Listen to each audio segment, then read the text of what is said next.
A dozen times a day there is something to say because more news is hitting our feed.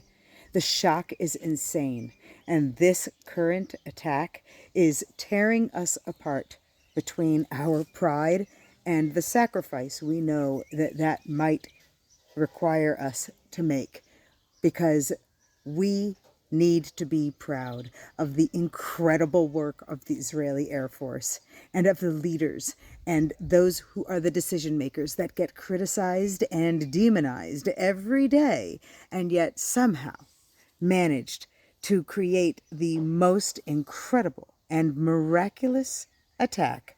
Preemptive, not so much. We've been fighting Iran because they are the sponsors of all of this. Between Iran and Qatar, you have every element of how something like October 7th and Hamas's overtake of an entire society, brainwashing them to become terrorists, they are at the root of it. So this is not preemptive. This is offensive, that we are turning the tide, and we're going to do that for all of the Middle East, and we're going to do that for the people of Iran, who themselves are begging to eliminate the terror regime that occupies them. And the same is true for Hamas, and the same is true for Hezbollah. When these terror networks will get rooted out, we will be able to see new change happen in society. But the only way that they will get called out is by taking aggressive action. And that is what was needed. Before Israel decided to attack the nuclear facilities in Iran, they were told again and again, no, no, no, don't do it, or do it according to my terms. At least that's what they're telling us. And we need to always remember to look behind the headlines and to think more critically. What does it take to make a good deal? It takes bending ourselves to understanding those ins and outs of discussion and negotiation and having to deal with the devil. Israel is saving the world and has dealt a hefty blow to the devil. And now we're going to be blamed for it, and we're going to be demonized for it, and they're going to tell us it's a genocide, and they're going to make up all the lies, and you can be prepared for it. But you know what we can't be prepared for? Sometimes is just how obvious it is that we are living in a realm that is biblical and that has great significance. If we read the Torah, if we read this week's parasha even, we see so many elements that remind us we're living that same destiny. When we feel the pride in that destiny, our strength is empowered. We know that our land will never be severed by our people, from our people, and none of that logic and that twisted manipulation will ever continue to succeed. Why? Because anyone who is going to attempt to defend Iran right now, because Israel attacked them, that Iran now has an opportunity and a requirement to defend themselves, please, we will now have a chance to expose those who truly have hate in their heart and are supporters of terror. This is a turning point.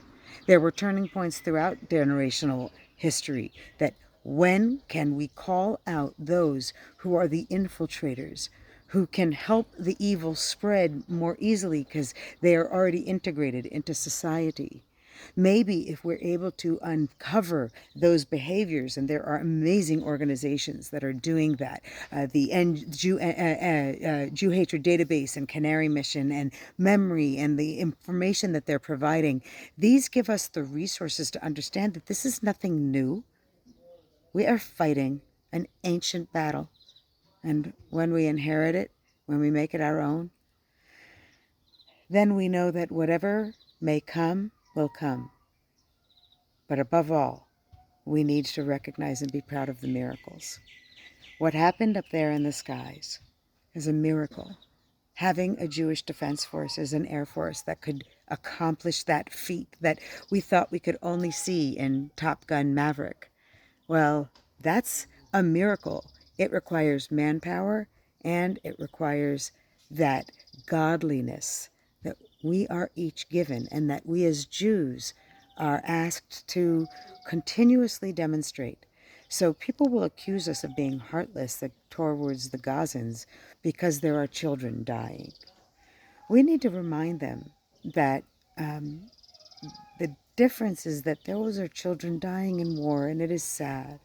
But they are also children who are raised from the crib to hate and murder the Jews and to genocide Israel. And you need to say it out loud. Then you will always be able to feel confident whether we are tackling them from the skies or reaching them through a logical understanding of just how inane it must be for somebody to support the pro-Palestinian Hamas movement openly in the streets as they are. You have the grounds, just like our Air Force, just like Bibi Netanyahu. Love him or hate him, give the man some credit, because we, Israel, we are changing the world. You can be a part of it too, and you can feel empowered. That's what we are all trying to encourage you to do. The more you speak up, the more minds and hearts we change towards good and that godliness that we wish everybody would represent, everybody would understand. Today, on June 13th, 2025, history was made, and not for the first time, but something so significant that it should be a source of fire within us. We are all capable of being the rising lions and Israel strong, because we are Israel, and we are forever.